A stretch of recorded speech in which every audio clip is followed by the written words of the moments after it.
Hi there, my name's Cori Hammond and I'm the Director of Prevention Services at Partnership to End Addiction. Today we're going to be talking about risk factors for addiction, particularly among teens and young adults. But before we get started, subscribing to our YouTube channel by hitting subscribe below and ringing the bell is the best way to stay up to date on our educational resources and to stay connected to our community. Let me start by asking you a quick question. Have you ever thought about how addiction is a bit like other diseases? Take heart disease, for instance. Just like heart disease has risk factors, things like high blood pressure, lack of exercise, high cholesterol, poor diet, family history, or smoking, substance use also has its own set of risk factors that can make some people, especially teens and young adults, more vulnerable to using substances and developing addiction. And just like with heart disease, the earlier we recognize these risk factors, the better we can prevent serious problems down the road. So let's dive into these risk factors and explore what they mean for you and your family. And as we go through this, think about how many of these risk factors might apply to someone you know. Let's start with family history. If there's a history of addiction in your family, it's crucial to have that conversation with your child. Think of it like discussing any other medical condition like diabetes. Genetics account for about 50% of the risk for addiction, while the environment makes up the rest. Now, genes aren't destiny, but they do mean that we need to pay attention.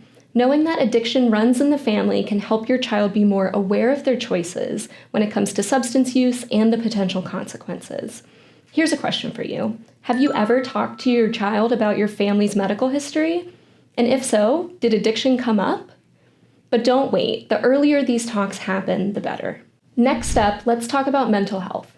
Conditions like depression, anxiety, or ADHD can increase the risk of substance use and addiction. If your child struggles with any of these, it's essential to be vigilant. They might use substances to cope with how they're feeling. And here's something that we often overlook. As parents and caregivers, it's vital to take care of your own mental health. Kids often model what they see, so showing them that it's okay to seek help and prioritize well-being sets a really powerful example. You taking care of yourself not only helps you to stay present and supportive, but also helps you to create a healthier home environment. Here's something to think about. How are you taking care of your own mental health? What kind of example are you setting for the kids in your life? And don't hesitate to talk to healthcare providers about this connection between mental health and substance use. Managing these conditions can significantly reduce the risk of addiction.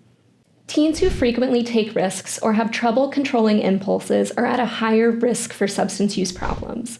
Typically, they look for a rush or a thrill from doing things that push boundaries, and this can include substances. You might have heard the term addictive personality.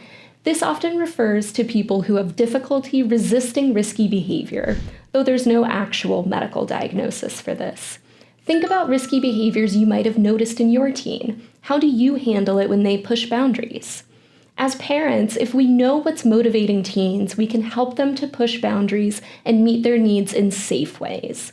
We can help them to find natural highs and steer them away from substances. Trauma is a critical risk factor for addiction. Kids who have experienced or witnessed violence or abuse are at a higher risk of substance use.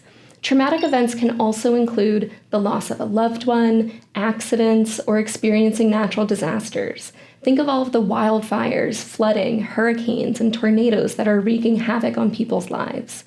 About 70% of people globally will experience a traumatic event at some point in their lifetime. Recognizing the impact of trauma and getting early and appropriate help can make a huge difference in reducing the risk for addiction. And let's not forget about other environmental factors. Substance use in the family or among peers, easy access to alcohol or other drugs, and exposure to media that glamorizes substance use can all increase the risk that a young person will try substances. But it's not just what's around them that matters. How connected your child feels at school is also critical. A lack of school connectedness, so when a child doesn't feel valued or recognized at school, can contribute to substance use. Schools should be a place where young people can feel supported and engaged, and when they don't, they might turn to substances to cope or try to fit in. Take a moment and think about how connected your child feels at school.